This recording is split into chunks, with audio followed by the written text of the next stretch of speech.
Welcome to America's Heroes Group. Good afternoon and welcome to America's Heroes Group Roundtable, She Serves, She Matters.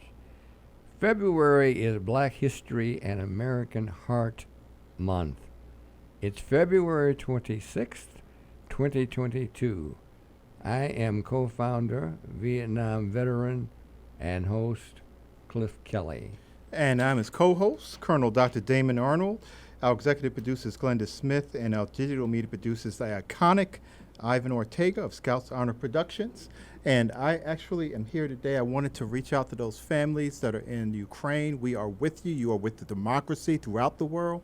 And whatever we can do to help you, let us, we have got to be on the board to help you.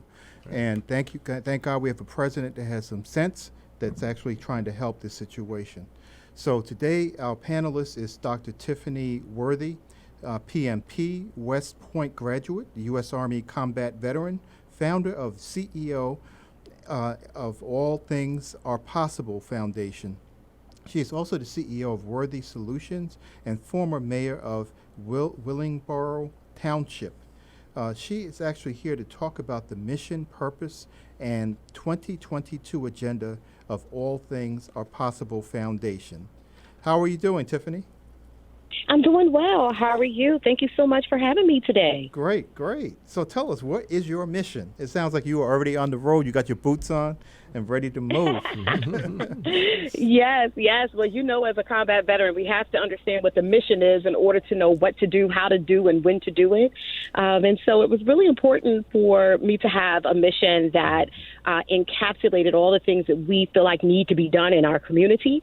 So our mission is to empower the youth and to enhance the community through academics, athletics, arts, and awareness. Fantastic. That sounds like you're on that whole thing about, making sure that people are focusing on the things that are pertinent for our future, right? Because we are moving into a very technologically advanced society, and we have to have that skill and that basic education. So I think empowering the youth with education in those arenas is really, really important. So tell me, how's the program run, and what do you do with these students? Absolutely. So we do offer daily services of before and after school care so that we can get as much face time with our students as possible, making sure that they have access to people who can help them with homework and projects. So that's day to day, but we also offer programs on Friday evenings, and we call it Club Cool Kids. And just recently we had Phi Beta Sigma Fraternity Incorporated come in and host a Black History Jeopardy with the students and have pizza. They got some prizes. We also were given some books of Black authors and Black storylines to celebrate Black History Month. And those types of engagements where students get to see members of the community come in and have real conversations with them are so important. So we have that on Friday nights. We also have an emphasis on STEAM, science, technology, engineering, arts, and mathematics.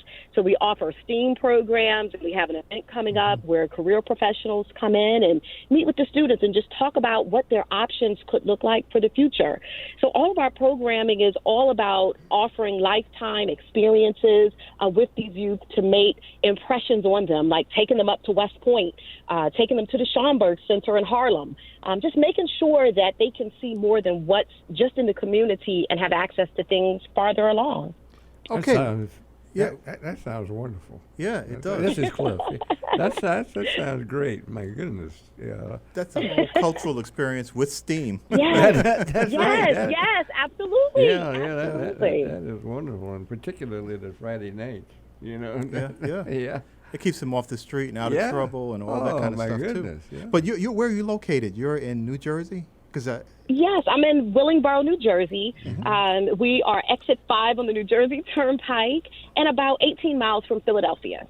Okay, I thought I loved your voice because I'm from Brooklyn originally. It's always good to hear an East Coast voice a little bit. And but that's fantastic. It sure is. And especially in that area because it's a power magnet for STEAM. With the with all of the institutions over there, Brooklyn Technical High School. You have Bronx Science School of Science that's in Brooklyn and Bronx High School of Science. So many Stuyvesant. So it's really a mecca there, and you're very close to that in New Jersey. And you also have very profound institutions in New Jersey as well. And the West Point, I mean, that is the pinnacle, right, of education in that area and discipline. Doc, Yes. do we have to move? I'm starting to think I may have to. We'd love to have you. Do you have room over there for an old doctor? Absolutely, I sure you do? Okay. I sure do. So when you founded this first, what was the conception of this? Why did you do this? Why do you think it was so important to you? I wanted to recreate some of the experiences that I had growing up. I grew up in Washington, D.C. I went to private school and later some public schooling in D.C. public schools. Later moved out to Prince George's County, Maryland. And I had access to so many programs. I had access to the arts, recreation, access to elected officials. And I know that those things helped me become the person I am today. And I said, I think it's important that I recreate some of these experiences to be able to pay it forward.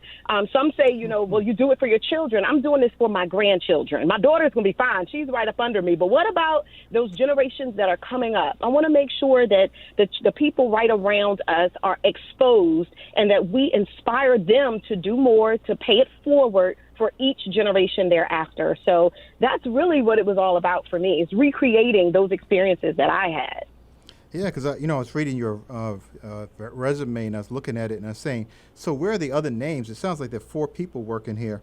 You've had so many different things going on in your background. Army officer, you've also have gone to West Point, of course, and then also, it sounds like you're involved with the engineering firms and societies. How did that come about?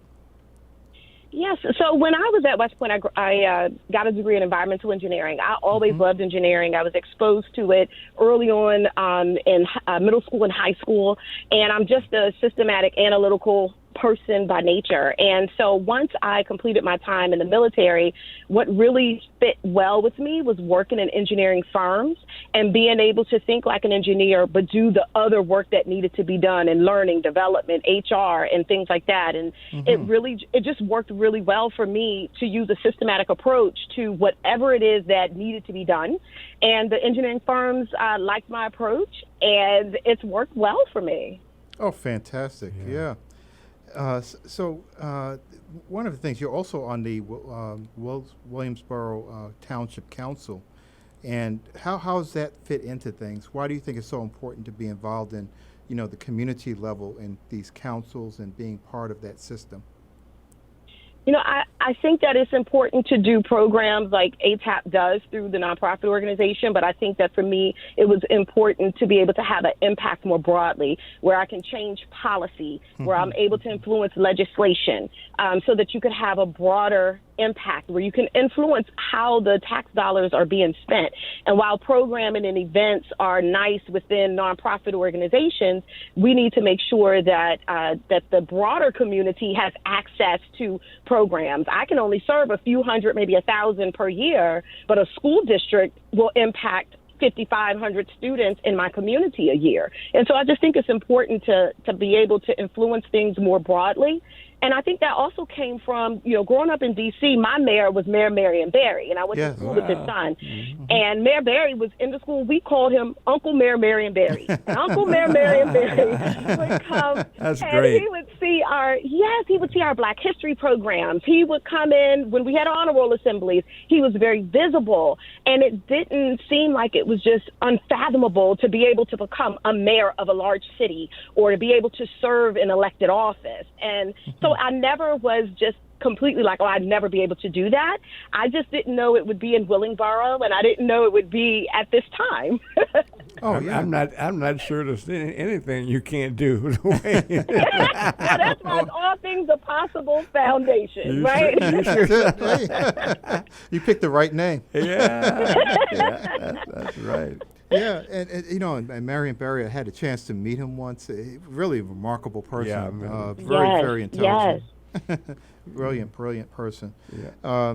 So how's the East Coast doing? I mean, as far as the students, tell me something about some of the success stories. I know you've already had some with this kind of project, because I can't imagine having this kind of influence in your life as a child and not understanding or taking advantage of it, because Right. you're exposing them to incredible things. Yes, we've had students go off and join the Air Force.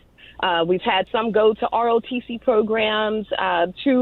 One recently graduated from Norfolk State. The other one is program to graduate at the end of the year. Both will be commissioning to be Army officers. And we have students going into tech school. We have some that are in some arts programs in state schools within New Jersey.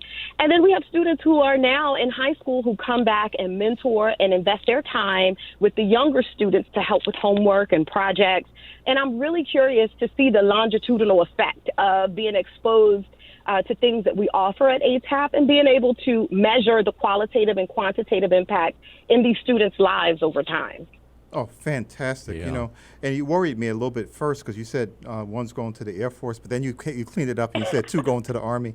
That's right. Yeah. That's for my Air Force friends out there. But what do you think is needed? Because it sounds like you also need to fund things and make sure that you have the support of the legislature, like you were saying, the legislature. Their policies need to be directed towards funding programs like this. So what is your vision for, or your ask for the future, to make sure that programs like this are properly funded? Yes, my ask is to remove the unnecessary barriers to funding. And I understand that there are certain criteria in place to make sure that funding is not abused and misused.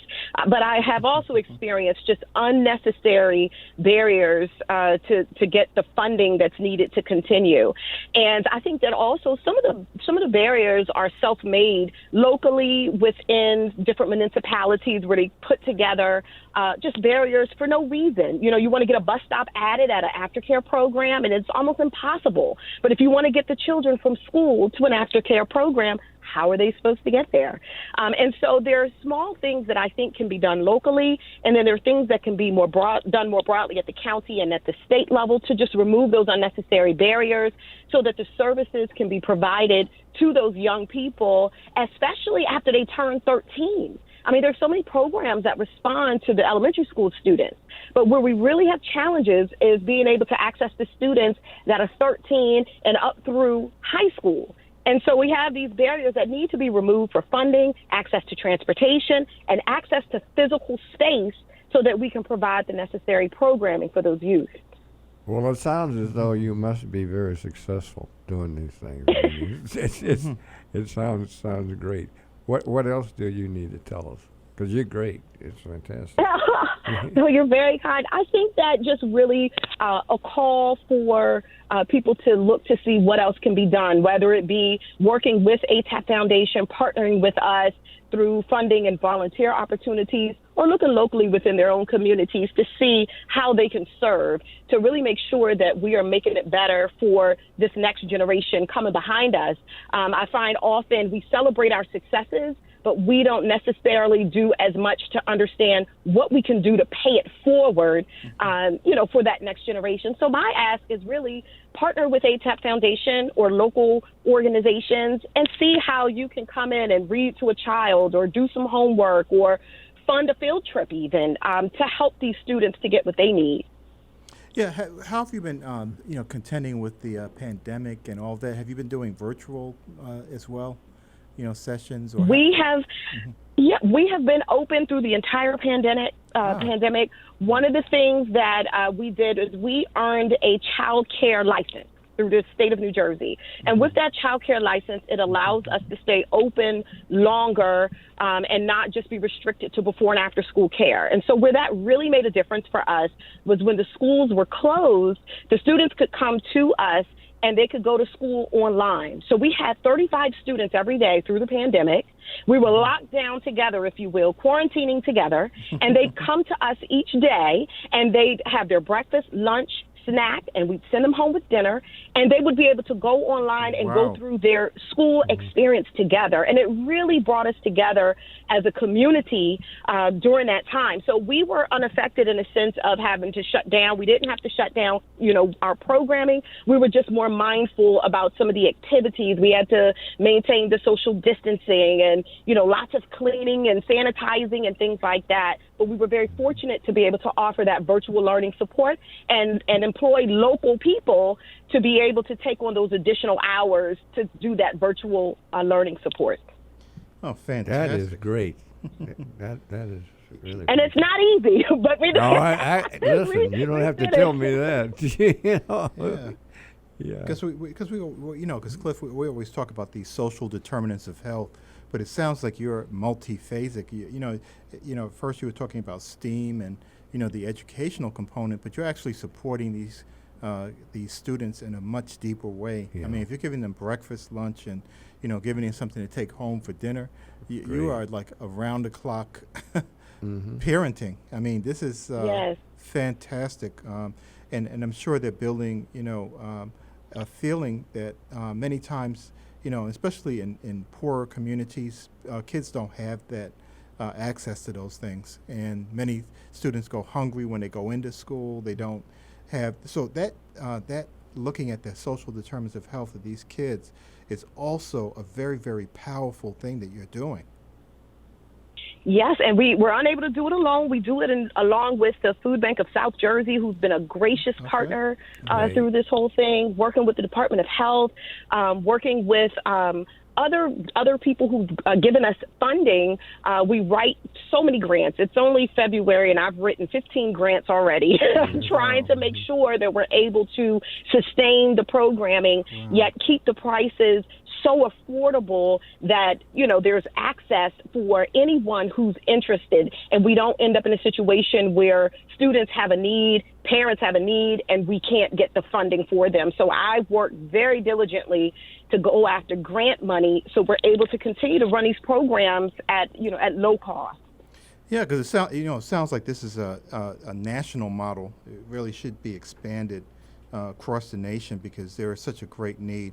I used to be the director for the Illinois Department of Public Health, and I would have funded this thing up and down. So I'm hoping that people in New Jersey and New York are listening, but they need to, make sure that you are getting the proper funding, and have done, some time with the Institute of Medicine, with the CDC, and all that, helping with different projects. But they need to be hearing this and seeing the results of it. So, I'm really praying that you get the support you need to keep this going.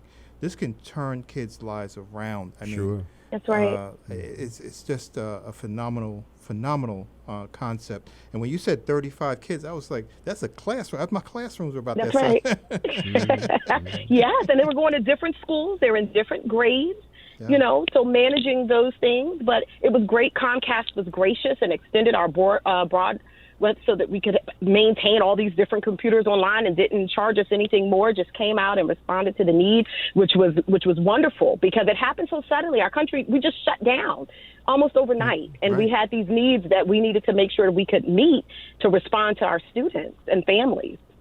Yeah, and those legislators out there in New Jersey and New York, listen to this. Yeah. Put that money on the table. Absolutely. Yes. Because I know you'll have it. That's right. She obviously is an organizer, so they better shape up. Thank you. Yes, we certainly need the support. Yes. Yeah, because we have a Cliff is the political expert. We call him the governor of talk radio, so he knows what he's talking about. Well, how can people find out about your program? Do you have a website or some place that people can look at?